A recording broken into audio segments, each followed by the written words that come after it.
One of the presenters of this year's American Farm Bureau annual meeting is Lucas Haag, who is our area agronomist, Northwest District for Kansas State Research and Extension. And you talked about big data, kind of give an update on what it means, what are some of the usefulness, and I assume also the impact that farmers can have on who has it, who uses it, and how they can better use it. You bet, Ken. And so, big data is something that's catching a lot of attention in the ag media right now, and appropriately so. But I think in really the focus of our talk today, and what I think producers keep in mind, is also how do we make use of small data and medium data, as I like to call it. And so small data really talking about how do we make use of like yield monitor data, for this yield, for this crop at this point in time, and then medium data. How do we look at data we've collected across our entire farming operations and use that to make better field level and farm level decisions as well? Did you maybe give them a way to start, a kind of that first step to see, okay, it's really not as big maybe of an addition than maybe what you might think as far as time-wise? Sure, you bet, Ken. And I think one example we use a lot, and yield monitor data I think should be the cornerstone of any precision ag program.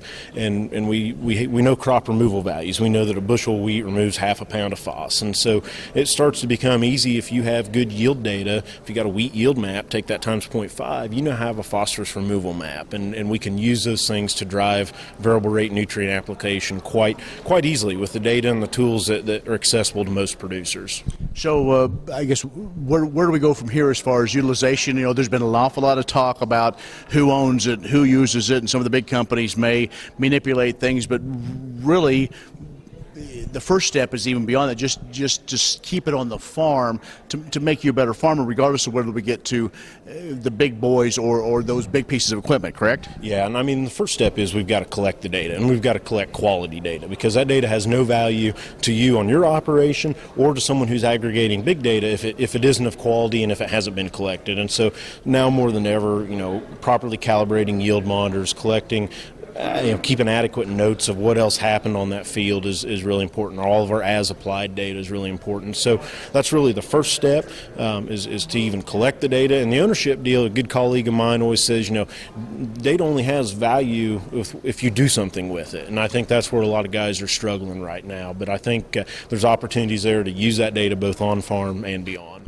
Let's talk about that. Did you talk about some of the research that has been done based on the data as far as some real farm implications of stepping in and really utilizing that data? Yeah, and Ken, going back to the example of crop removal-based variable rate applications is probably the most solid example we have of that, because if you got 3-4 years of crop yield data, we can make a real good estimate of at each point in the field how much phosphorus was removed, how much potassium was removed, and combine that with some soil test information, we can make some really informed recommendations off of that.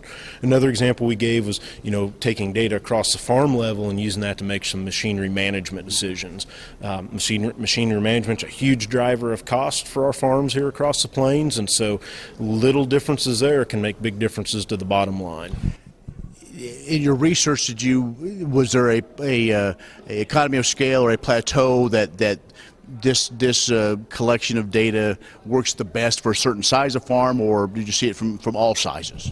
I think there's an opportunity across all sizes. No doubt if you're doing the data analysis yourself in-house, there's that fixed cost, that time involved of learning the software, getting your procedures figured out, and then after that, if it's good software capable of automation, the acres really become irrelevant because we're just batch processing stuff. But when it comes to the actual practicality of getting over the acres, collecting grid sample data, certainly smaller farms have an advantage there in terms of being able to get that data collected in a timely manner.